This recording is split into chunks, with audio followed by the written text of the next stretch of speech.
Hello there, my name is Natalie Hutchins, and my group members and I, Emily, Gabby, and Katie, are going to present on Lev Vygotsky. So to start us off, I'm going to tell us a little bit about his background. So who was Lev Vygotsky? So during the prenatal development and infancy lifespan period, um, Lev Vygotsky was born on November 17th, 1896, and passed away at 38 years old on June 11th, 1934. He was born in Belarus, Orshra, which at that time was a part of the Russian Empire. He was born into the Vygotsky family. You can tell that the name and spelling is slightly different, which was a non-religious and affluent family of Jewish ancestry. So you can see here, this is where Orsha is. And so during his toddler and adolescence lifespan period, he was homeschooled until around 1911. And this marked the beginning of his educational journey. So he moved to Gomel and attended a private Jewish gymnasium. And he entered the Jewish lottery ballot in 1913 and was admitted to Moscow University. So at this time, Jewish students had to enter a lottery in order to go to university. So there's only a select number of students, Jewish students, who are allowed to attend. And transitioning into early adulthood, he did one semester of medical school before switching to law school. And during law school, he attended lectures at a university separate from his own. And he was showing an active interest in history and culture, tradition, the identity of Jewish people, linguistics, literature, philosophy, psychology, Zionism, and socialism. And so in 1919, due to the Bolshevik Revolution in Petrograd and Moscow, this prevented Lev from ever obtaining that university degree. So as you could see, during his early adulthood period, this was really a period of education that we know about him personally. That's been kind of continued through the archives about who he is as a person. And so also in early adulthood, he married Rosa in 1924. He also took part in the second All-Russian Psychoneurological Congress, which led to an invitation to become a research fellow at the Psychological Institute of Moscow. Also importantly, during this time, he had two daughters who were born in 1925 and 1930, who you can see featured here in this picture. And so following this period of early adulthood, in 1925, Vygotsky completed his dissertation titled The Psychology of Art, which was not published until the 1960s. So a lot of his work you'll see became famous after he passed away. From 1925 to 1926, he was hospitalized for tuberculosis, so he was not studying, he was in the hospital during this time. The theoretical and methodological work, The Crisis in Psychology, but he never finished the draft of the manuscript, so he was drafting this up. It was later once again published in 1982 and was noted one of his most important of his works. So from 1926 to 1930, he investigated the development of higher psychological functioning. So this is where he really started to focus on culture that governed the lower psychological functions, such as voluntary attention, selective memory, object-oriented actions, and decision-making. And unfortunately, he did not make it past the early adulthood phase in his lifespan. So he passed away of a relapse of tuberculosis on June 11th, 1934 in Moscow. And one of his final journal entries noted, "This is the final thing I have done in psychology. And I will, like Moses, die at the summit, having a glimpse the promised lands, but without setting foot on it. Farewell, dear creations, the rest is silence." And here's a picture of him and his family once again. He was an active learner and educator. So we are now going to transition into more about his theories, which my friend Gabby will take over. Thank you.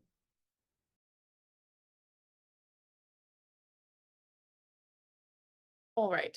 So in this section, we are going to talk about what Vygotsky's theories are, specifically the zone of proximal development.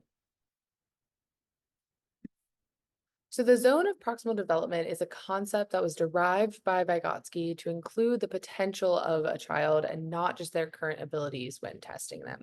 He really felt like at the time, the education assessments were only testing where a student currently was, which he felt was a disservice to them because their potential was really the concern. The definition of the zone of proximal development is the space between what a learner can do without assistance and what a learner can do with an adult guidance or in collaboration with more capable peers. To your left, there is a little bit of an illustration of what this theory looks like. So in the middle, it's the comfort zone. So what can a child do now? The learning zone, which is where he believed most of the classroom time should be spent. So what can a child do with some help? And then anxiety zone, which is what a student just cannot do, even if they were giving proper scaffolding. The origins of the zone of proximal development. So, as I said before, in the late 1920s, Vygotsky realized that the education assessments were really only testing current knowledge rather than a student's capacity to learn. And in a situation where a student might be just coming into the classroom and didn't get preschool experience or has just had a few rough years in education, it's not fair to say that they're dumb or their intellect is lower just because they don't have those basics. We're really looking at what the potential of the child is. So he developed this theory to criticize psychometric testing and to concur with Jean Piaget's theory that children are autonomous learners. In this theory, a little bit of the onus is taken off of the teacher and put on the child because although a teacher can do a lot and can give them the proper tools to succeed, some of it is on the child to be motivated to learn and to want to learn and put the effort in. This is a model of that theory. So the outer rim is going to be tasks that learners cannot do even with assistance. So this is like giving an algebraic equation to a kindergartner. They obviously can't do that. They don't have the conceptual framework and the basics to be able to succeed at that task, even if a teacher were to give them a little bit of guidance through it. The very middle one, the tasks that learners can do without assistance, so the yellow, is like asking a fifth grader to do multiplication, basic multiplication. They would be able to do that without assistance, more than likely. That middle section is going to be where a lot of learning happens. So this is what a learner can do with assistance. So maybe for the first time, you're introducing algebraic equations to a fifth grader. They have the basic math skills to know how to add, subtract, divide, and multiply. They can work on it. They just need help to get there. So this is where Vygotsky really felt like the classroom time should be spent and where he felt that most people are doing a lot of their learning. The impacts of the zone of proximal development on education. So number one, this application of the zone of proximal development really introduced the method of scaffolding to the classroom. Although Vygotsky never used the word scaffolding, it kind of set the foundation for using this on a day-to-day basis to help students learn. It creates an optimally challenging environment for students. So students need to be in an environment that challenges them a little bit. They're not going to do well in a classroom. They're going to get very bored in a space where they can do every single question without even really thinking. Um, but they're also not going to be motivated by a space that every single question is so hard they don't even know where to start. So the zone of proximal development really brings in this optimal challenge level that allows students to continue learning, but also be motivated by the small successes that they're having. It helps teach students how to control and manage anxiety and frustration in the process of working on difficult tasks. This can be seen in the model that I showed at the beginning that stated the anxiety zone as the outside. It also can be known as the frustration zone. In that zone, it's too frustrating to even start. A child can't even begin to do that problem. But in the middle zone, there is a little bit of frustration. They don't know exactly how to do it, but it does show them that they are capable of learning how to do it and that they do have the tools they need to succeed. So they need to be a little bit frustrated, a little bit anxious. They need to be a little bit off edge on how to do it, but we don't want them to be so frustrated and anxious that they shut down. We also don't want it to be so easy that they know how to do it and they just finish it in 2 seconds because they're not learning anything at that point. Finally, implementing the zone of proximal development can increase student motivation because it transfers some of the responsibility of the learning from the teacher to the student. As I said before, the zone of proximal development really allows students to be seen as autonomous figures. Students have to be putting in some effort to be learning in the classroom, and this theory kind of adds to that conception. The bottom line here is that if students are given reasonable challenges and the tools to meet those challenges by their educators, they're more able to reach their full potential. A lot of times, students who aren't given scaffolding, aren't given these tools, don't reach their full potential. And we need to be looking at students, not just what they currently know and what they currently have the ability to do, but how are they problem solving? Do they have the skills to reach another level? In most cases, they can. And the zone of proximal development, when put into classrooms and implemented well, shows students that they are capable. And it also shows their teachers that they're more capable than what they might even think they are.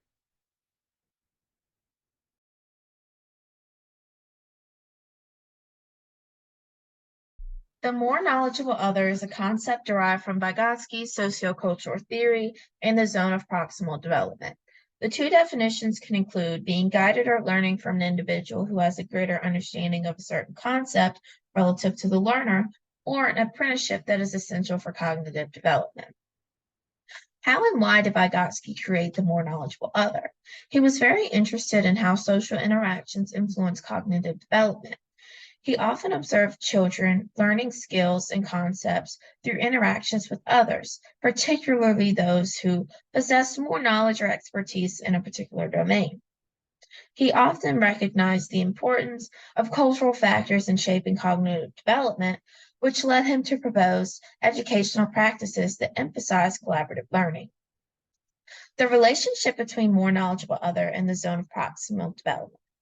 When considering the zone of proximal development, it describes a task that a learner can't yet perform independently, but can accomplish with the guidance and support of someone who is more knowledgeable.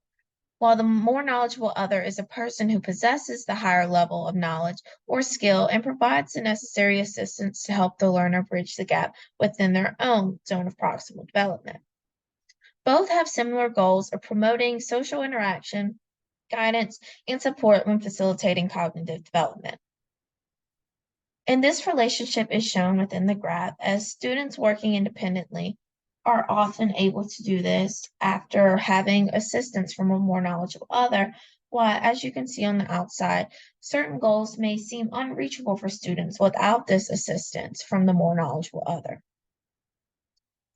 The more knowledgeable other in comparison to other theories. As we previously mentioned, the more knowledgeable other highlights the roles of culture, context, and tools when obtaining knowledge.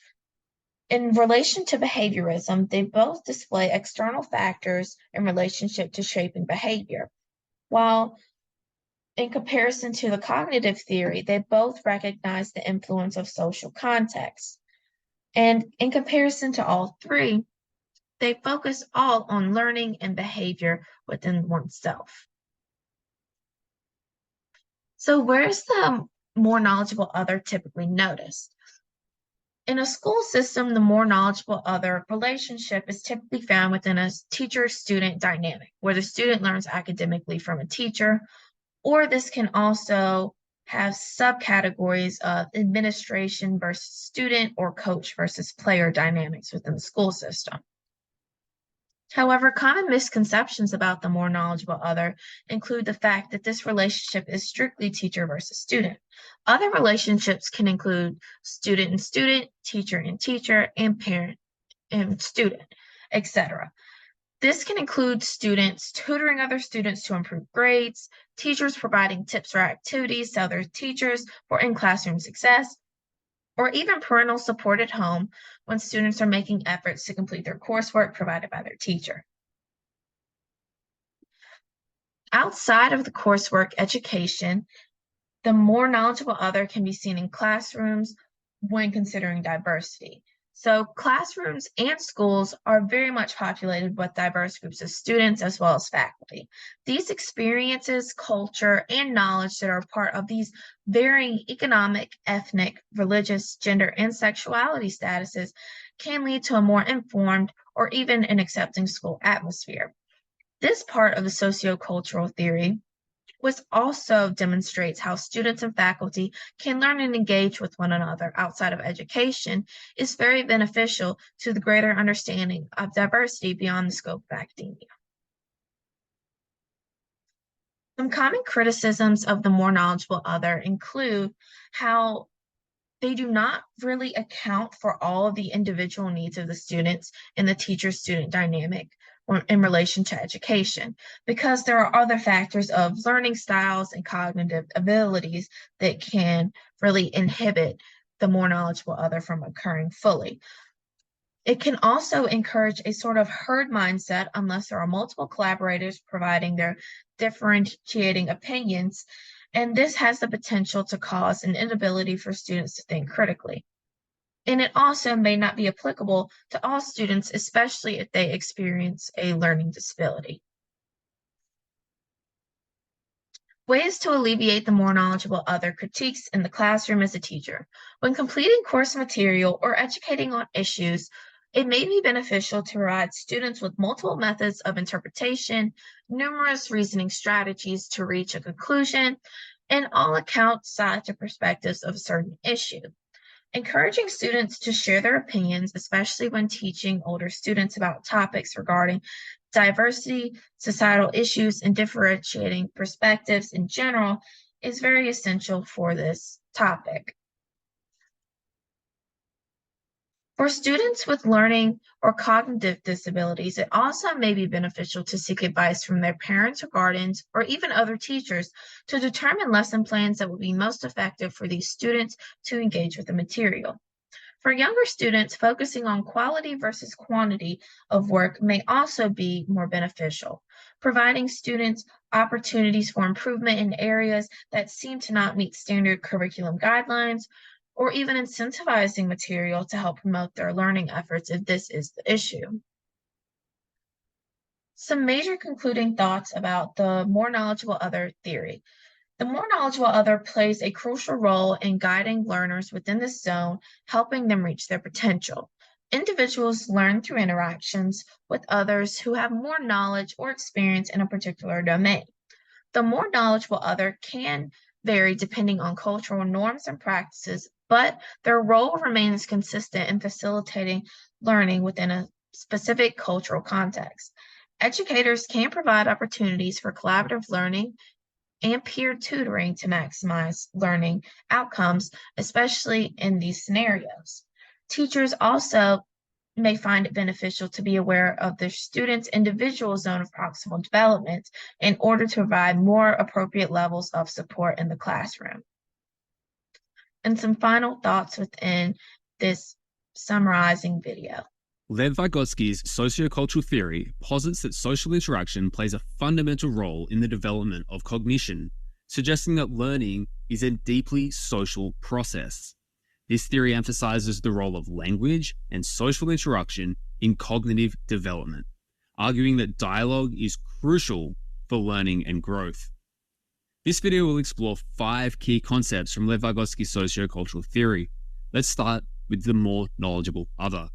Vygotsky believed that the cognitive development of children is strongly influenced by social interaction with more knowledgeable others. This concept of the more knowledgeable other refers to someone who has a better understanding or a higher ability level than the learner with respect to a particular task or concept.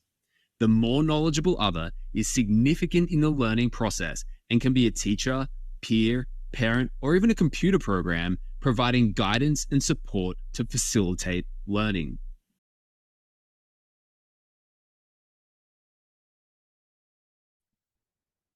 Hi, my name is Katie, and I'm going to be going a little bit more in depth about how Vygotsky's work is applicable in education. So starting off, I would like to talk about why these theories are important for current day education. As we can see in this chart, academic achievement has declined since the COVID-19 pandemic. According to one study, students today will need 4.1 extra months of curriculum to catch up in reading and 4.5 extra months of curriculum in math to catch up to previous achievement rates. Research suggests that these low rates of achievement can be raised with CPD as students master more tasks when presented material is within their zone of proximal development. So we've discussed Vygotsky's theories and how they benefit students, but how can these practices actually be implemented within the classroom? It is essential to provide supports for students on new tasks or tasks that may be considered difficult. This can include breaking larger tasks into smaller ones. So, for example, creating checklists of the exact steps you would like students to take in order to reach the end goal. This would hopefully make assignments more manageable for students. It may also be useful to provide extra materials, such as links to additional information, the websites that go more in depth about the topic that you're teaching. You can also show the problem or a similar problem being accomplished that students can model the correct behavior. Another helpful strategy is to group students together. This demonstrates the theory that we talked about previously, the more knowledgeable other. This would allow students who are more advanced to scaffold for the less advanced students. And this can include providing opportunities for students to solve problems together, whether that be in a whole classroom setting, small group, or even pairing students up. And pairing students up also allows them to teach each other the material. And if this is something that your school does or something that you have the ability to implement within your school, I would say looking into the options for tutoring programs in which older or even just more advanced students can help younger or less advanced students who are struggling. So next, we're going to look at some scaffolding strategies. As mentioned previously, scaffolding involves support, guidance, resources, or directions that help students finish tasks on their own. These strategies can include visuals, the use of first language, which is especially prevalent to ESL students, reading aloud, and then as talked about in the previous slides, modeling the behavior that you would like to see, and small group or partner work, being aware of your sentence structure, the sentence of your lecture, connecting new material to background knowledge, and using graphic organizers. Other examples can include starting your lessons with vocabulary so that students are not struggling to learn unfamiliar words while also learning the new content, making real-life connections with the new material, questioning students as they complete tasks, and using open-ended questions to ensure students have a full understanding of the material. Moving on to some examples within the classroom. So in a math class, a teacher is teaching students a new form of arithmetic. They first begin with simple equations that the children are able to do on their own, and then they move on to more advanced equations, and the teacher provides aid and feedback to students as they complete their tasks. In a science class, a teacher demonstrates how to conduct an experiment, then provides guidance to the students while they conduct the experiment on their own. This would hopefully lead to students eventually being able to complete the experiment by themselves without feedback from the teacher. And then in a history class, the teacher models how to search for accurate sources. The teacher then asks students to pair up to complete the assignment. This again goes back to the more knowledgeable other, hoping that one student is a little more advanced and can help the less advanced student. In an English class, a teacher presents new material about sentence structure and connects it to previous material that the students have learned. So next, I'm going to go into some common questions about Vygotsky's theories and how they're applied in education. So according to Vygotsky, what does it mean to be a teacher?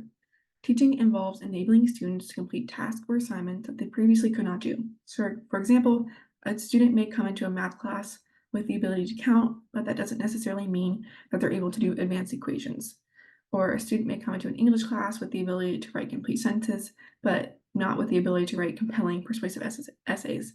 So Vygotsky would say that it's the teacher's responsibility to get them to that point. How can students be taught something that is not within their ability? If students are given assignments that are too easy for them, they're obviously not going to be challenged, they're not going to be learned. And if students are given assignments that are too hard for them, they might become discouraged, which is not something that we want. So teachers should assign students tasks that are within their ZPD or that they're not able to do alone, and provide assistance so that students can eventually learn to do them by themselves. So we've talked about teachers providing assistance, but how can they best support students to do tasks they can't do on their own? Tasks should be scaffolded so that students can eventually learn tasks by themselves. And teachers should also create an environment that promotes student learning. This for me means providing an environment in which mistakes are acceptable, a sufficient amount of time is given for feedback. Feedback is given promptly, and it's also feedback that is beneficial for students' learning. These factors can increase the chance of students being able to complete these difficult tasks by themselves. Next, we have, will students learn more when tasks are at the nearest or farthest limit of their ZPD? So in other words, is it better to give students easier tasks that are within their ZPD or more difficult tasks that are within their ZPD? Research suggests that giving students the most challenging task within their ZPD results in the highest level of learning. So we want to continue to challenge students while also being aware of their zone of proximal development. Okay, so in conclusion, Vygotsky's theories were formative to the field of education. The zone of proximal development demonstrates the material that students cannot yet accomplish without assistance. The more knowledgeable other theory involves being taught by a person that has a better understanding of a certain topic. That can be a teacher, a parent, a peer. And then also we talked about the application in education, primarily the use of scaffolding, which are all of those resources that we talked about that help the student better understand the material. And also an example of scaffolding that's primarily important to the more knowledgeable other theory is pairing or grouping students up. Hopefully that allows for a more advanced student to teach a less advanced student.